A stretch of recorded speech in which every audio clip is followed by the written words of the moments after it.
අල්පේච්ඡතාවේශයෙන් වර්චක ද්වේෂය.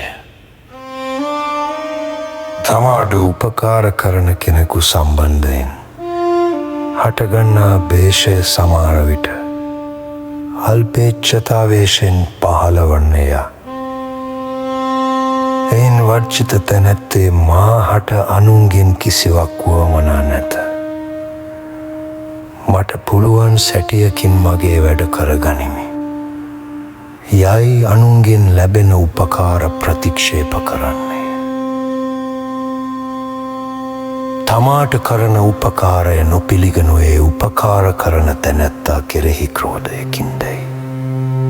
ඔවුන්ගෙන් ඇසුවහොත් ඔවුන් කියනුයේ මාගේ ක්‍රෝධයක් නම් නැත.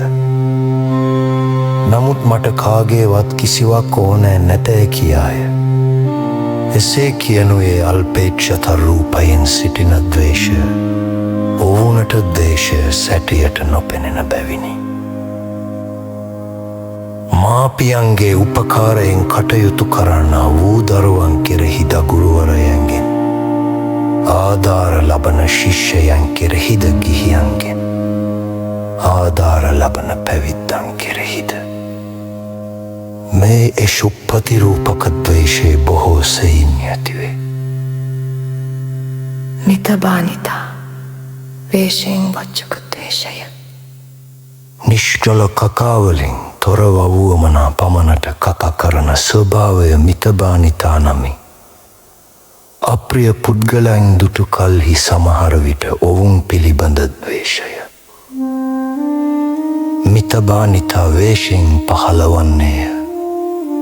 එයින් වංචිත වූ තැනැත්තේ අන්‍යය හා කකා කළ යුතු ප්‍රමාණයටද කකා නොකරන්නේය. තදබල අමාරුවලට පත්වී පිහිට සොයා බොහෝ දෙනා ළඟට ගොස් කවරකුගෙන්වත් පිහිටක් නොලැබූ සමහරුන්ට මුළු ලෝකය ගැනම ද්වේෂයක් ඇතිවේ. සමහර විට එයද මිතබානිතා වේශය ගන්නේය. එයින් වංචිත තැනැත්තේ සැම දෙනාම සමග කකාවෙන් වළකින්නේය. පාපග්‍රහිතා වේශයෙන් වච්චක ද්වේෂය. පුද්ගලයෙකුට ගර්හා කිරීම නුසුදුසුය.